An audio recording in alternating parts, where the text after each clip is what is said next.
आस आज गोटे बहुत बढ़िया गप कहि आपण मैंने शुणे तार किटा शिखा भी अच्छी। तो गोटे भक्त थिले पिठी उपर बहुत बड़ पूज गोटे थिला कहले से भक्त सब सकाळु उठिक ठाकुर सेवा अर्चना करती सकाळु उठी पूजा विधि भी करती किंतु सबुदिन पूजा देखिकी भक्त माने भगवान गोटे प्रश्न होगले से कहले ए भक्तटा तो सब तार पूज सफा कर भूली जाऊँगी सीना सी मत सेवा कर भूलुनी। तो भक्त गोटे दिन भगवान आगुले भक्त को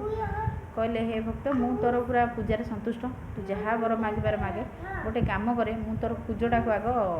ये करदे सामान करदे जेहेतु सब सामान चली पारे मत आउ टे समय दे पार पूजा विधि करें किंतु भक्त कहले नाई प्रभु मोर तो पूजरे मोर अभ्यास हो गला मुझे पूज धरिकी सबुदिन चलुवी